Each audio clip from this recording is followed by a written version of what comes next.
আপনারা কিছু পেয়েছেন? না স্যার, এমনিতেই তো জানা যায় যে কিভাবে আগুন লেগেছে, কিন্তু এখানে তো বোঝাই যাচ্ছে না যে আগুন লাগার কারণটা কি। আচ্ছা,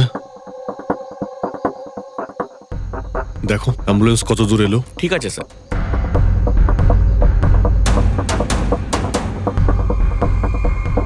খুব বাজেভাবে ঝলসে গেছে। অদ্ভুত ব্যাপার, জানতেই পারা যাচ্ছে না যে আগুনটা কি করে লাগলো।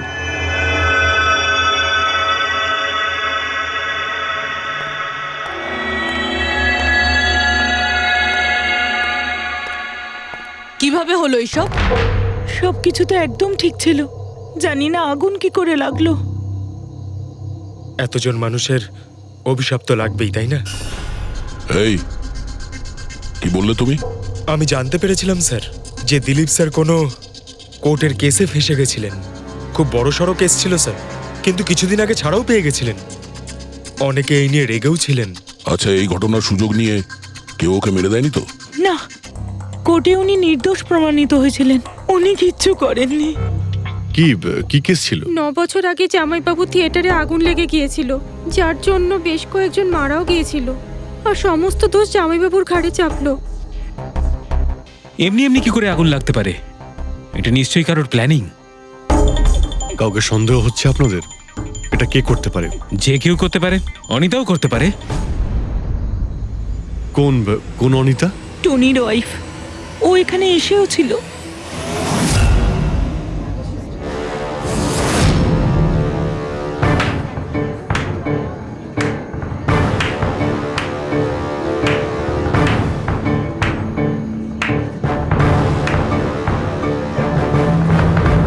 Anita,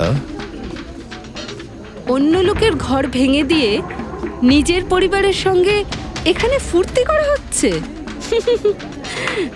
very good, very good, বাহ। কিন্তু একটা কথা মনে রেখো, ওই লোকগুলোর মতো তোমরাও ছটফট করে মরবে। সিকিউরিটি, এই চুপ, একদম চেঁচাবি না।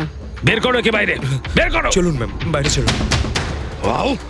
মনে হচ্ছে তোদের কি পরিণতি হবে তা নিয়ে কোনো মাথা ব্যথা নেই। তোদের খারাপ সময় শুরু হয়ে গেছে, মনে রাখিস। তুই আমার টনির সাথে যা করেছিস না, মনে রাখিস এরপরে তুই আর বেশি দিন বাঁচবি না, শুনেছিস? তুই এই নিয়ে যাবে কে? তুই আর বাঁচবি না, নরকে যাবি তুই। আর তাকিয়ে দেখছো কি? নিয়ে যাবে কে? তোকে নরক যন্ত্রণা ভোগ করতে হবে, ছটফট করে মরবি তুই, মনে রাখিস। আরে যা।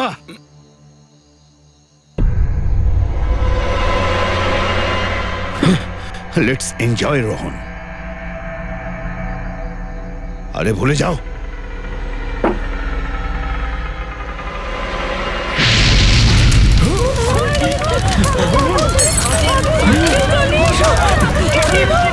দিলীপ আর রোহনকে যে কেসে ফাঁসানো হয়েছিল, সেই কেসেই কোর্ট টনিকে শাস্তি দিয়েছিল। আচ্ছা, কে কে জানতো যে আপনারা এখানে এই রেস্টুরেন্টে আসবেন? জানি না স্যার। আচ্ছা, দিলীপ বাবু আসার আগে এই চেয়ারের আশেপাশে কাউকে দেখেছিলেন? কোনো অচেনা কাউকে? না স্যার, কাউকেই দেখিনি স্যার। এই টেবিলটাকে রিজার্ভ করেছিল? দিলীপবাবু ফোন করেছিলেন, বলেছিলেন যে আমাদের জন্য টেবিল রিজার্ভ করে রাখো। সবসময় এখানেই বসতেন, এই টেবিল এই চেয়ারেই। রেগুলার কাস্টমার ছিলেন আমাদের। কারোর আগে থেকে জানা ছিল যে দিলীপ এখানে এই চেয়ারে বসবে? স্যার, চেয়ারের আশেপাশে তো এমন কোনো জিনিস নেই যা দিয়ে আগুন লাগতে পারে। এ তো অদ্ভুত ধরনের মিস্ট্রি। সিসিটিভি ক্যামেরা,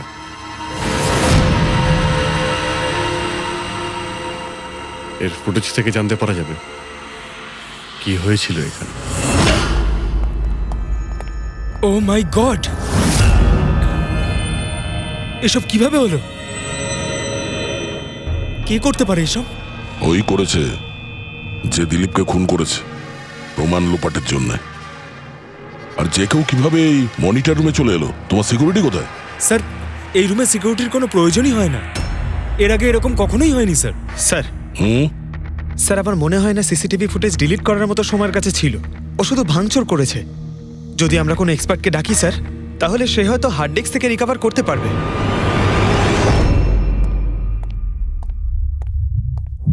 স্যার হ্যাঁ? স্যার 9 বছর আগে দিলীপ আর রোহনের একটা থিয়েটার ছিল, যেটায় আগুন লেগে গিয়েছিল। এক্সিট এন্ট্রির দরজা বন্ধ থাকার কারণে 12 জন লোক আগুনে পুড়ে মারা যায়।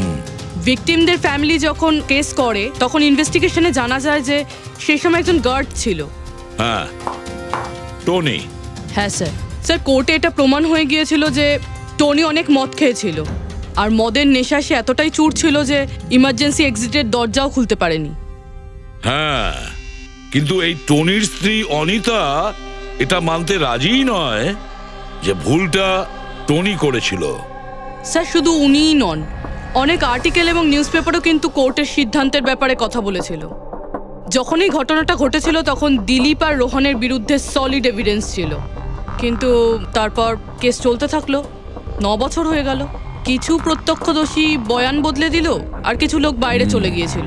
স্যার, দিলীপ আর রোহন নিশ্চয়ই টাকা আর ক্ষমতার অপব্যবহার করেছে, আর এই কথাটা নিশ্চয়ই টনি জানতে পেরেছিল। ওই হয়তো পাঠিয়েছে অনিতাকে দিলীপকে মারার জন্য। কিন্তু ফেডরিক, যখন অনিতা ওখানে ছিলই না, তাহলে আগুন লাগালো কি করে? না না, সিকিউরিটির লোকেরা তো ওকে বাইরে বের করছিল ওই রেস্টুরেন্ট থেকে।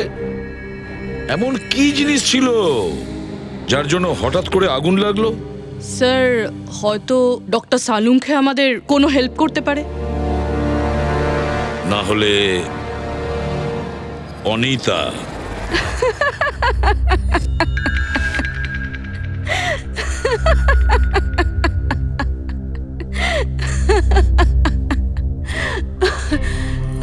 আপনারা তো অবাক হচ্ছেন কেন?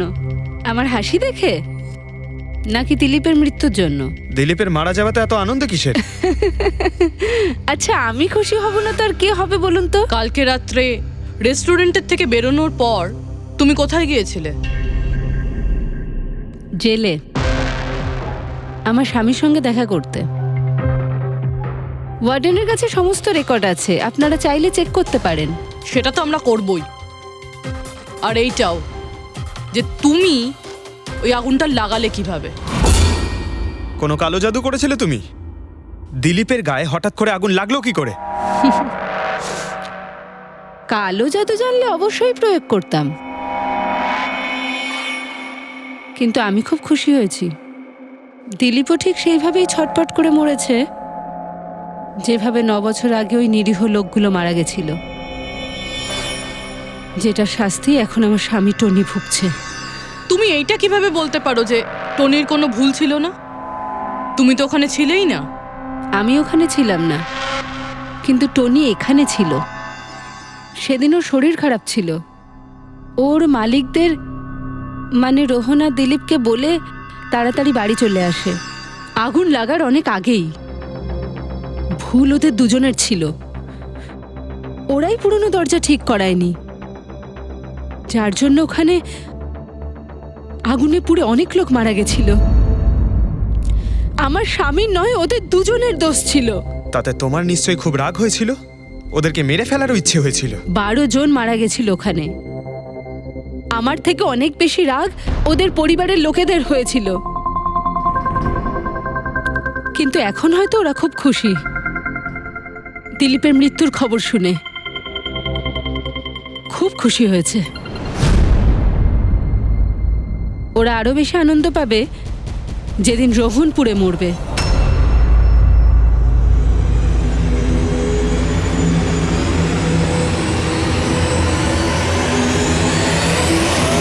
স্যার 42 জন আছে, ওই 12 জন ভিকটিমের কাছের আত্মীয় আর ফ্যামিলির লোকেরা মিলে। সাসপেক্ট বেশি আর সময় কম। স্যার, এই 42 জন লোকের মধ্যে সবার আগে সেই সমস্ত লোকেদের নাম সরিয়ে দিতে হবে যারা কালকে দিলীপের মৃত্যুর সময় শহরে ছিল না। স্যার, 9 বছর হয়ে গেছে এই ব্যাপারটার। হয়তো অনেক মানুষ দেশ ছেড়েও চলে গিয়েছে, আর কিছু লোক হয়তো এই পৃথিবীতেই আর নেই। তারপরেও খোঁজ তো নিতে হবে। দেখো কজন শহরে ছিল যখন দিলীপের মৃত্যু হয়।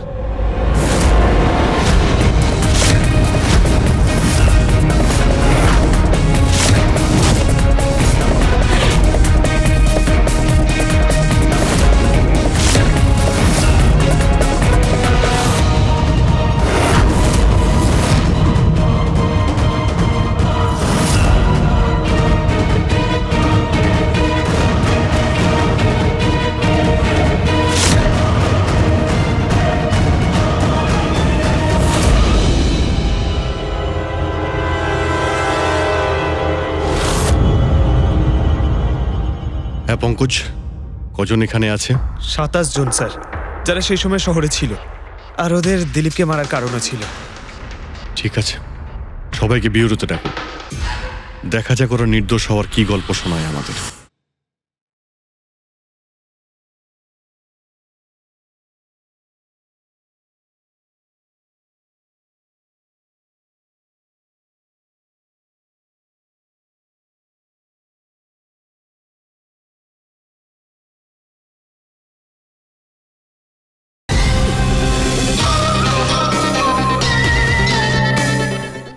জেমস, তোমার বাবা 9 বছর আগে থিয়েটারে আগুন লাগার কারণে মারা গেছেন, তাই তো?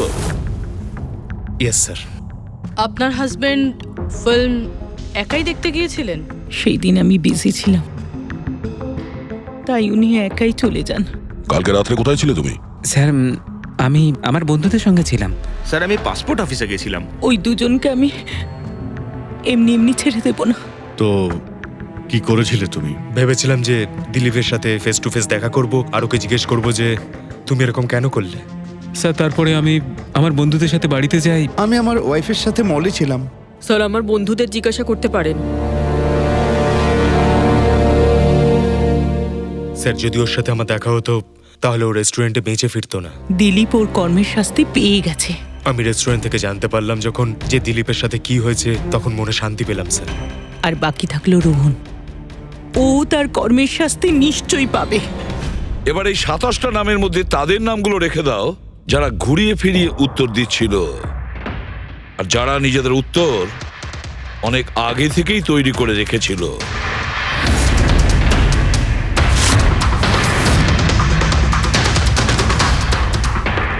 স্যার এবার 15 জন রইল। এবার এই 15 জনকে ওই দিনের ব্যাপারে জিজ্ঞাসা করতে হবে যখন 9 বছর আগে থিয়েটারে আগুন লেগেছিল। দেখা যাক কে সব থেকে বেশি রেগে যায় আর কে মুখ ঘুরিয়ে নেয়। স্যার আমার ভাই মাধ্যমিক পাশ করেছিল। ও বলেছিল বন্ধুদের পার্টি দিতে চায়, সিনেমা দেখাতে চায়, টাকা দাও। স্যার আমি সেই জন্য ওকে টাকাও দিয়েছিলাম। হয়তো ওই টাকাটা আমার ওকে দেওয়া একেবারেই উচিত হয়নি স্যার। যে এই কাজটা করে থাকুক খুব ভালো করেছে। আজকে আমি খুশি, আজ আমি খুব খুশি। কুমারবাবু, আপনি ইউনিভার্সিটিতে ফিজিক্সের প্রফেসর, তাই তো? Yes sir, head of the department physics. কিন্তু আমার নিজের ছেলেরই পড়াশোনায় কোনো ইন্টারেস্টই ছিল না। অনেক বকেছি আমি ওকে, কিন্তু তাতে কোনো রকম কোনো লাভই হয়নি।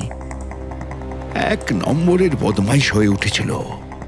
সেদিনও কলেজ বাঙ্ক করে বন্ধুদের সাথে সিনেমা দেখতে চলে গিয়েছিল। আর স্যার তারপর ও আর কোনোদিন বাড়ি ফিরে আসেনি। হিমেশ, রাইট? তুমি কন্ট্রাক্টর না? হ্যাঁ স্যার। হিমেশ, 9 বছর আগে তুমি তোমার স্ত্রীর সঙ্গে সিনেমা দেখতে গিয়েছিল ওই সিনেমা হলে। আমাদের নতুন নতুন বিয়ে হয়েছিল, স্যালোনির সাথে সিনেমা দেখতে গিয়েছিলাম। ওর খুব খিদে পেয়েছিল, আমি সিঙ্গাড়া আনতে বাইরে গেছিলাম। আমি আমি ওখানে ফিরে গিয়ে দেখলাম ওখানকার দরজা লক হয়ে গেছে, আর ভেতর থেকে লোকেদের চিৎকার চেঁচামেচি শোনা যাচ্ছিল, আর আর খুব ধোঁয়া বেরোচ্ছিল ওখান থেকে। আমি স্যার দরজা খোলার অনেক চেষ্টা করেছিলাম, আমি খুব চেষ্টা করেছিলাম। আমি পাগলের মতো দরজায় ধাক্কা দিতে থাকি। সালোনি সালোনি সালোনি বলে আমি চিৎকার করতে থাকি, কিন্তু আমি কিচ্ছু করতে পারিনি স্যার। আমি কিচ্ছু করতে পারিনি, আমার সালোনিকে আমি বাঁচাতে পারিনি। ওখানে তো একটা গার্ডও ছিল না, টনি? ও কি দরজা খোলেনি? ছিল না স্যার। ওখানে কোনো গার্ড, মানে আর কাউকে দেখেছিলে তুমি? কেউ ছিল না স্যার, কেউ ছিল না। আমি 9 বছর আগে কোর্টে যে কথা বলেছি আজও তাই বলছি। যখন সিনেমা হলে আগুন লেগেছিল তখন টনি ওখানে ছিল না স্যার।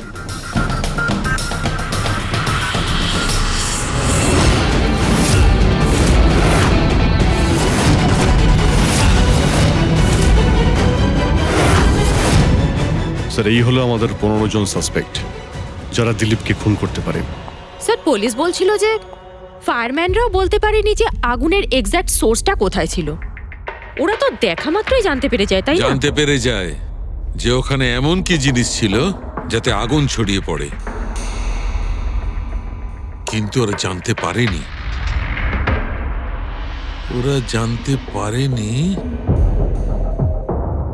ওরা এই জন্য জানতে পারেনি কারণ ওই জিনিসটার না ছিল কোনো গন্ধ, না ছিল রং। Exactly sir. যদি এটা লিকুইড হতো না তাহলে দিলীপ নিশ্চয়ই বুঝতে পারতো ওই চেয়ারটায় বসা মাত্রই। আর পাউডার থাকলে আমরা টেস্ট করে পেয়ে যেতাম। তার মানে এটা তো গ্যাস। তার মানে হচ্ছে এটা ছিল গ্যাস। গ্যাস? এই জন্য ওই ফায়ারম্যান জানতে পারেনি যে কিসের জন্য আগুন লেগেছিল। ইনফ্লেমেবল গ্যাস বস, যার শুধু একটা স্পার্কের দরকার হয় জ্বলে উঠবার জন্য। কিন্তু একটা কথা বুঝতে পারছি না, দিলীপ যে চেয়ারে বসেছিল সে চেয়ারে গ্যাস আসলো কোথা থেকে? চেয়ার থেকেই। কি চেয়ার থেকে? সেটা এইভাবে বস, যে চেয়ারে দিলীপ বসেছিল তার নিচের অংশে কেউ ওই ইনফ্লেমেবল গ্যাসকে স্প্রে করেছিল। মারা যাওয়ার সময় দিলীপের সংস্পর্শে দুটো জিনিস ছিল। একটা তো এই চেয়ার যেটাতে ও বসেছিল, আর একটা ওয়াইনের গ্লাস যেটা ও হাতে ধরেছিল। আমরা এই দুটো জিনিসই চেক করেছি। তো এই চেয়ারটার থেকে আমরা ইনফ্লেমেবল গ্যাসের কিছু ট্রেসেস পেয়েছি। বস, আমাদের আশেপাশের পরিবেশে সর্বদা জ্বলনশীল পদার্থ ঘুরে বেড়ায়, যেটা কখনো কখনো স্পন্টেনিয়াসলি জ্বলে যায়। যেমন হচ্ছে মাস গ্যাস, একটা ন্যাচারাল বায়োগ্যাস, আর জ্বলনশীল গ্যাস এর মেইন কম্পোনেন্ট। তার মানে ইনফ্লেমেবল গ্যাস যে কোনো সময় হাওয়াতে এমনি এমনি জ্বলে উঠতে পারে? না ফ্রেডি, নিজে নিজে নয়। যখন পরিবেশটা খুব বেশি উত্তপ্ত হয়ে ওঠে আর সেটা পরিবেশের অক্সিজেনের সঙ্গে মিশে যায়, তখন একটা সুপার হাই টেম্পারেচার উৎপন্ন হয়, যার কারণে এই আগুন লেগে যায়। কিন্তু ডক্টর সালুখে, ওখানে তো এরকম কোনো হাই টেম্পারেচারের মতো কিছু ছিলই না। এক্স্যাক্টলি, এমন কোনো ডাইরেক্ট সোর্স ছিলই না যাতে তাপ উৎপন্ন হতে পারে। বস, এই জন্যে আমার মনে হচ্ছে খুনি কোনো এক্সট্রা ডিভাইস ব্যবহার করেছিল এই এত বেশি টেম্পারেচার উৎপন্ন করার জন্যে। আর এই চেয়ারটা তো রেডিই ছিল, এর তো শুধু একটা স্পার্কের দরকার ছিল। কিন্তু স্যার, এভাবে কেউ হিট কিভাবে উৎপন্ন করবে? হ্যাঁ, করা যেতে পারে তো। যেমন উদাহরণস্বরূপ ম্যাগনিফাইং গ্লাস। ম্যাগনিফাইং গ্লাস দিয়ে সূর্যের রশ্মিকে বিশেষভাবে ফোকাস করে আমরা ছেলেবেলায় কাগজ পড়াতাম।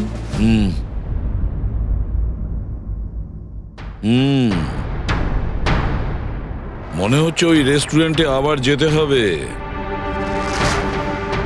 খোঁজ নিতে হবে কিসের থেকে আগুনটা লেগেছিল।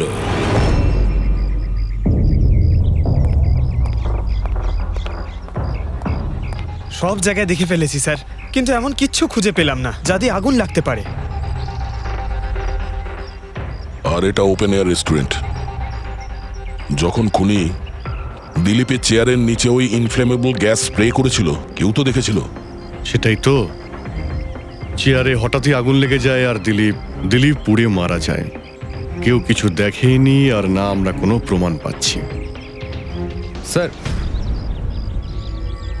ওই data expert CCTV footage recover করে ফেলেছে, আপনারা দেখতে পারেন স্যার। গুড।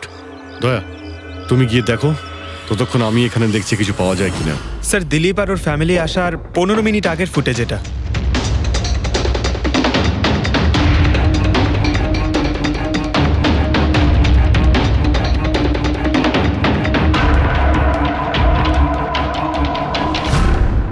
এ চেয়ার চেঞ্জ করছে। এর কোনো দ্বিতীয় অ্যাঙ্গেল আছে কি এই সময়েরই? চেক করো। 1 মিনিট স্যার।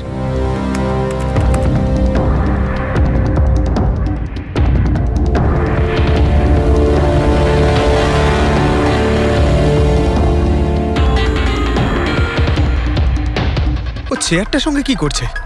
গ্যাস স্প্রে করছে নাকি? হ্যাঁ, ও নিজের চেয়ারে গ্যাস স্প্রে করলো, আর ও নিজের চেয়ারের সঙ্গে ওই চেয়ারটা বদলে দিল যেটাই দিলীপ বসতো।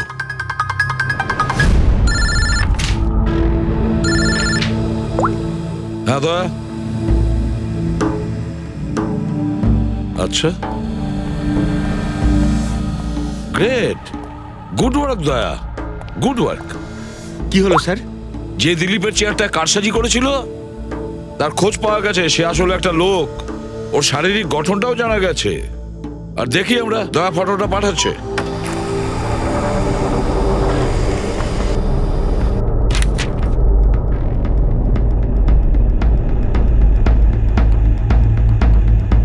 খুনি এই বাকি লোকগুলোর মধ্যেই কেউ একজন, এদেরই মধ্যে কেউ। আর এবার এর পরের শিকার রোহান।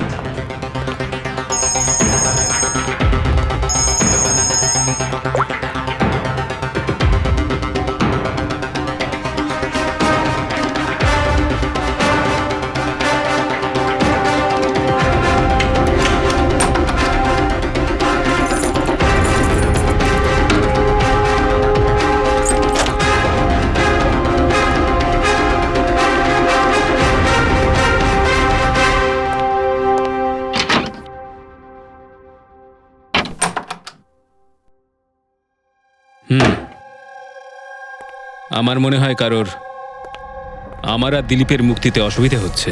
আমার প্রাণে ঝুঁকি আছে এখানে। I will talk you later. Bye. Sir, everything is okay. All right, তুমি এখানেই থাকবে আর কাউকে ভেতরে ঢুকতে দেবে না। Be alert. Okay? Okay sir.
বাঁচাও, বাঁচাও,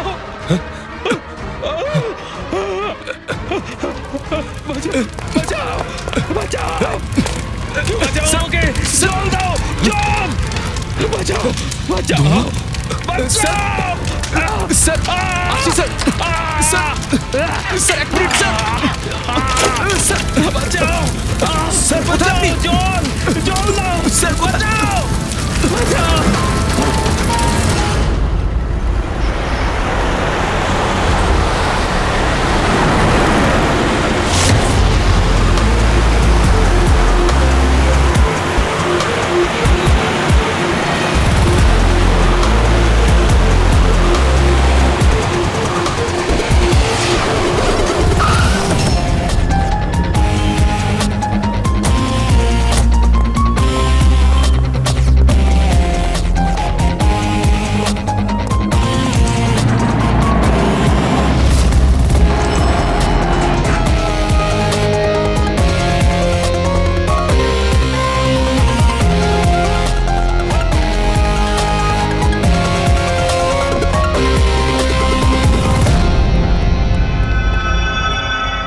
My God!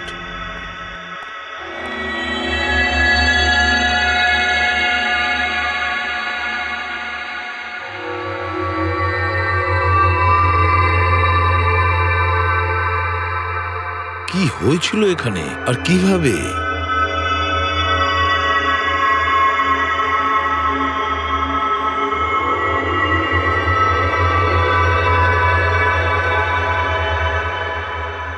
এখানে আর অন্য কোনো জিনিসের স্মেল পাওয়া যাচ্ছে না, শুধু এই পোড়া লাশটার দুর্গন্ধ ছাড়া। মানে স্যার এই মার্ডারটাও ইনফ্লেমেবল গ্যাস দিয়েই করা হয়েছে হয়তো। এসব হলো কিভাবে?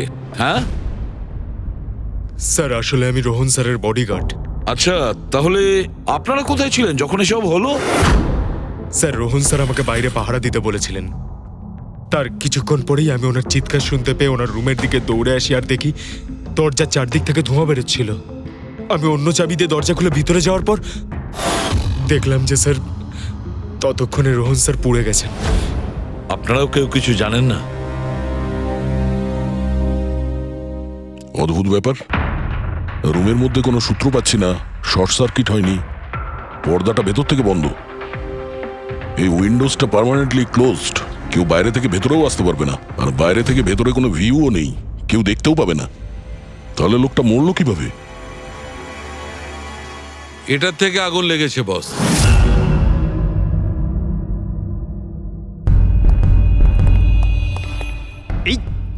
এই জিনিসটা দিয়ে এটা কি স্যার?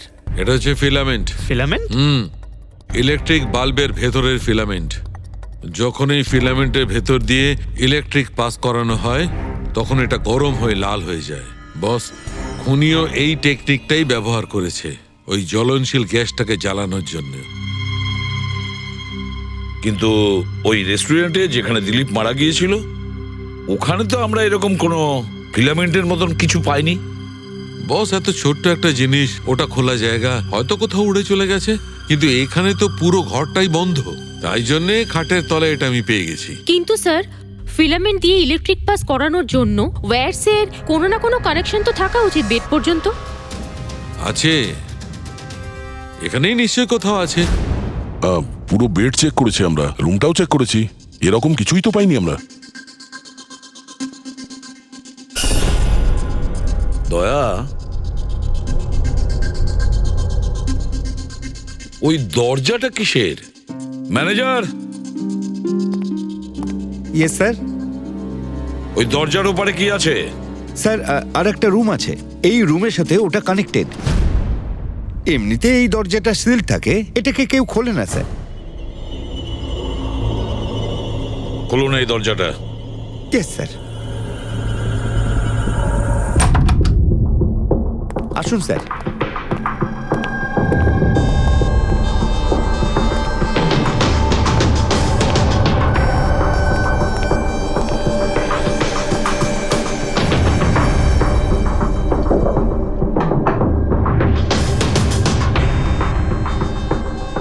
আচ্ছা ম্যানেজার বাবু, কার রুম এটা? কে থাকে এই রুমটাতে? কোনো একজন গেস্ট স্যার, ডিটেলস চেক করতে হবে। দেখুন। Okay sir.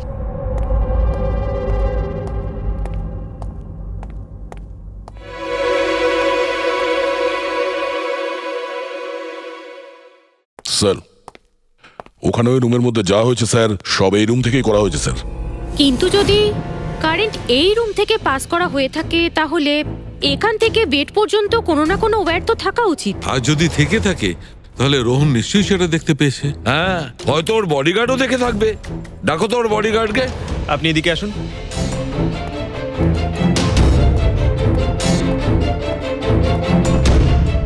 একটা কথা বলো, যখন তুমি রোহনের ঘরে এসেছিল তখন কোনো তার দেখেছিলে এখানে এই দরজা থেকে ওই রুম পর্যন্ত? কোনো কিছু?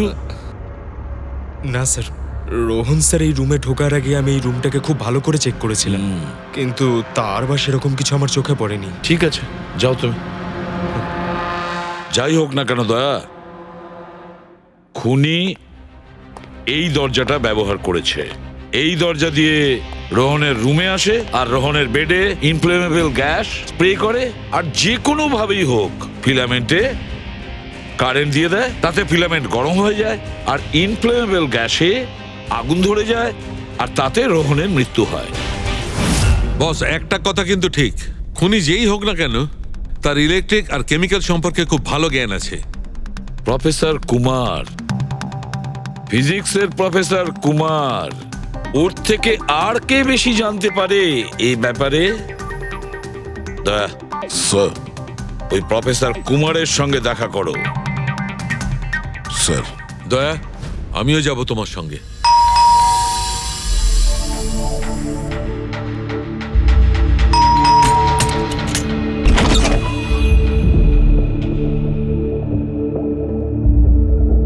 প্রফেসর কুমার আছেন বাড়িতে? হ্যাঁ আছেন, কিন্তু আপনারা সিআইডি। সিআইডি? সব ঠিক আছে তো স্যার? হ্যাঁ, ওনাকে কিছু জিজ্ঞাসা করার আছে। কোথায় উনি? বাইরে বাচ্চাদের পড়াচ্ছেন, আমি ডেকে আনছি। ঠিক আছে ঠিক আছে, আমরা দেখছি।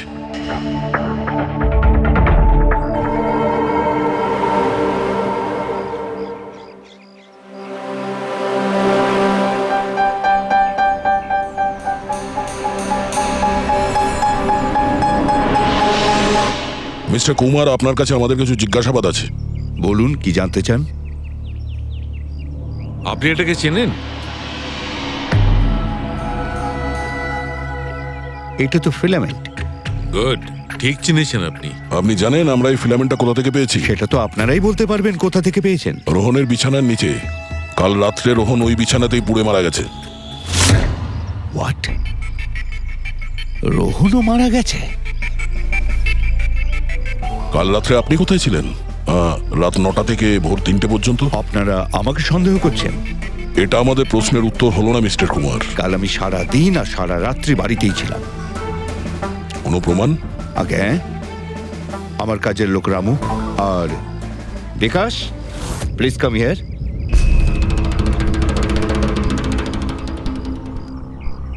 Yes sir. এনাদের বললো যে কাল কোথায় ছিলাম। স্যার, আমাদের সবার এক্সট্রা ক্লাস নিচ্ছিলেন এই বাড়িতেই।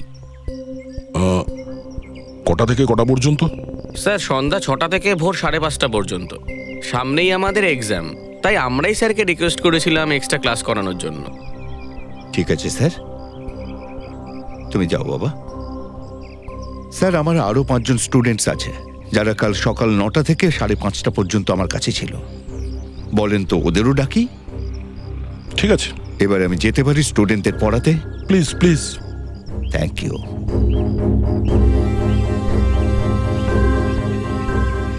হ্যাঁ, তাহলে আমি যেটা বলছিলাম যে শোল্ডারিং ওয়্যার ছাড়াও আমরা মাদারবোর্ড ফিক্সড করতে পারি with the help of adhesive conductor.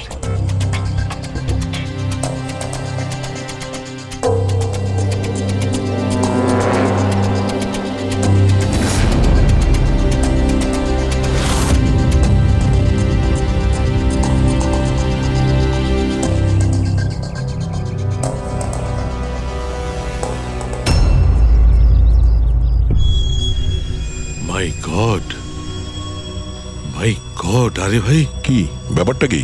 আরে ভাই, এই ভুলটা আমি কি করে করলাম? কি গড, বুড়ো হয়ে গেছি আমি বুড়ো হয়ে গেছি। দয়া একটা কাজ করবে, 1 ঘন্টা পরে ফরেন্সিক ল্যাবে দেখা করো। একটা জিনিস দেখাবো। 1 ঘন্টা পরে। আরে ওই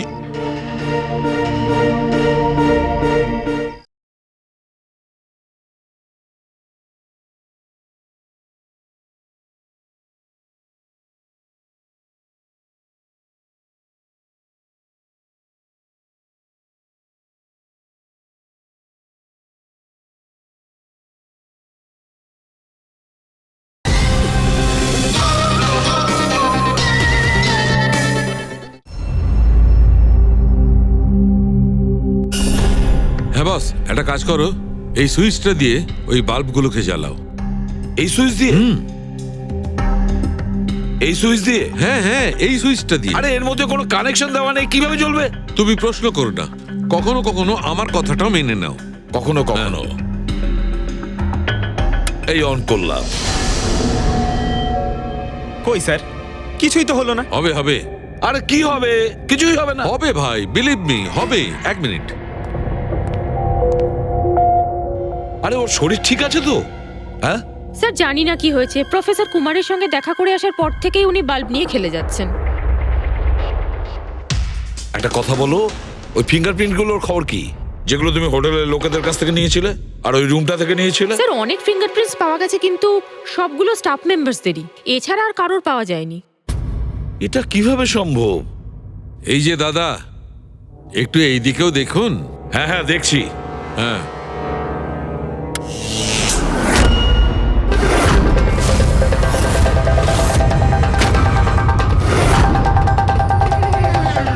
আরে স্যার, স্যার, এই বাল্বগুলো জ্বললো কিভাবে? এ কি কাণ্ড করলেন ডক্টর সালুকে? কোনো তার ছাড়াই আপনি সবকটা বাল্ব জ্বালিয়ে দিলেন? কিন্তু ডক্টর সালুকে এটা আপনি করলেন কিভাবে? এটা ঠিক তেমন ভাবেই হয়েছে ফ্রেডি, যেমন ভাবে খুনি করেছিল। ওই দিলীপের চেয়ারটাতে আর রোহনের বেডে। ম্যাজিশিয়ান সালুকে, এবার পরিষ্কার করে বলুন আপনি সব করলেন কিভাবে? কারেন্ট কি হাওয়া থেকে আসলো? হাওয়া থেকে আসেনি বস, তাহলে কারেন্ট এসেছে ইলেকট্রিক পেইন্টের সাহায্যে। Electric paint? হ্যাঁ, ইলেকট্রিক পেইন্ট। আসলে ইলেকট্রিকের যে তার হয় সেটা মেটালের হয়। Metal is a good conductor of electricity, সেই জন্য কারেন্ট ওর মধ্যে দিয়ে পাস করে। ঠিক একই রকম ভাবে কিছু পেইন্টও আছে যেগুলোকে আমরা ইলেকট্রিক পেইন্ট বলি, আর এটাও গুড কন্ডাক্টর অফ ইলেকট্রিসিটি। এর মধ্যে দিয়েও ইলেকট্রিসিটি পাস করতে পারে। অদ্ভুত ব্যাপার হলো এটা যে কোনো কালারের সঙ্গে মিশে যায়, যেটা খুব সহজে যে কোনো ব্যাকগ্রাউন্ডে মার্জ হতে পারে। ও, এই কারণেই আমরা হোটেলের রুমে আর রেস্টুরেন্টে কিছু দেখতে পাইনি স্যার। এক্স্যাক্টলি দয়া। খুনি আসলে হোটেলের রুমের আর রেস্টুরেন্টের ফ্লোরের দুটোর কালার এই কালারের সঙ্গে ম্যাচ করেছে, এই জন্য আমরা দেখতে পাইনি। তার মানে ইলেকট্রিক কারেন্ট, এই ইলেকট্রিক পেইন্ট, এটা কি খুব সহজেই পাওয়া যায়? হ্যাঁ, পাওয়া যায়। আসলে এটা ইলেকট্রিক সোল্ডারিং আর রিপেয়ারিং এর কাজে লাগে। আর এটা সবচেয়ে বড় বিশেষত্ব হলো যে এটা সাধারণত খালি চোখে এটা দেখা যায় না, শুধুমাত্র ইনফ্রারেড লাইটেই এটা দেখা যায়। আমি দেখাচ্ছি।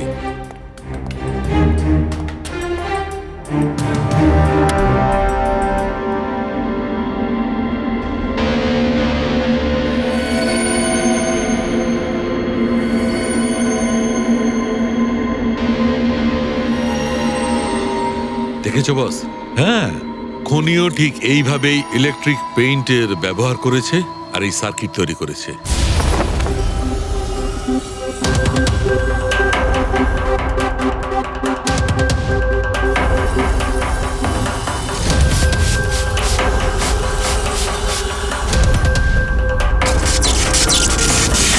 একটা কথা তো নিশ্চিত, এ যেই হোক না কেন তার এ সমস্ত ব্যাপারে খুব ভালো জ্ঞান আছে। কিন্তু স্যার, এদের মধ্যে খুনিকে ওই প্রফেসরের সঙ্গে তো কথা বলে নিয়েছি স্যার, ও তো না। এই বংশী, এই লোকটা তো একজন ক্লার্ক, কিন্তু আমার মনে হয় না যে একজন ক্লার্কের সায়েন্সের ব্যাপারে এত জ্ঞান থাকতে পারে। স্যার, এদের মধ্যে সব থেকে বেশি শিক্ষিত তো ওই প্রফেসর কি মনে হচ্ছে? এটা এমন কেউ হতে পারে যেটা প্রফেসরের মতো ইন্টেলিজেন্ট নয়, অথচ এই ব্যাপারে অনেক কিছুই জানে।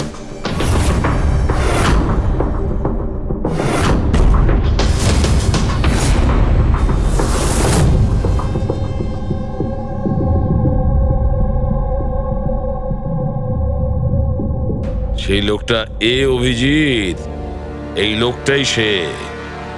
মনে পড়ছে কি বলেছিল আমাদের, যে ও কি কাজ করে?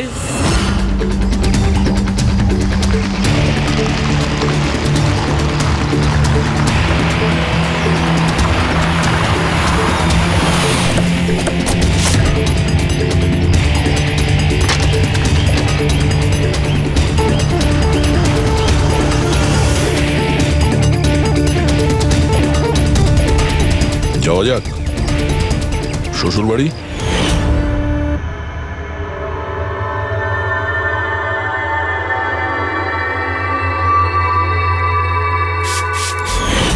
দিলীপ আর রোহনের উপর কেস হয়েছিল, কিন্তু আমি জানতাম ওরা টাকার পাওয়ারের জোরে ছাড়া পেয়ে যাবে। কিন্তু ওদের কাছে টাকা থাকলে আমার কাছে ছিল বুদ্ধি। অনেক মাস ধরে ওদের আমি ফলো করেছি, ওরা কোথায় যাচ্ছে, কি করছে, কার সাথে দেখা করছে, সবকিছু। আর শেষ পর্যন্ত ওদের দুজনকে মারার উপায় আমি পেয়েই যাই, ইলেকট্রিক পেন্ট আর সার্কিটের মাধ্যমে। এই দুটো জিনিসের বিষয়ে আমি খুব ভালো করে জানতাম। ব্যাস, দিয়ে দিলাম দুজনকে শাস্তি। দুজনকে মেরে ফেলেছি জ্যান্ত পুড়িয়ে, যেভাবে ওরা আমার সালোনিকে মেরেছিল। হিমেশ, তোমার স্ত্রীর সঙ্গে যা কিছু হয়েছে সেটার জন্য আমরা সবাই দুঃখিত, কিন্তু দিলীপ আর রোহনকে মেরে তুমি কি পেলে? তুমি কি ফিরে পেলে তোমার স্ত্রীকে? প্রতিশোধের আগুনে পুড়ে তুমি দুজনকে মারলে, আইন তোমাকে কোনোদিন ক্ষমা করবে না। কঠোর থেকে কঠোরতম শাস্তি হবে তোমার।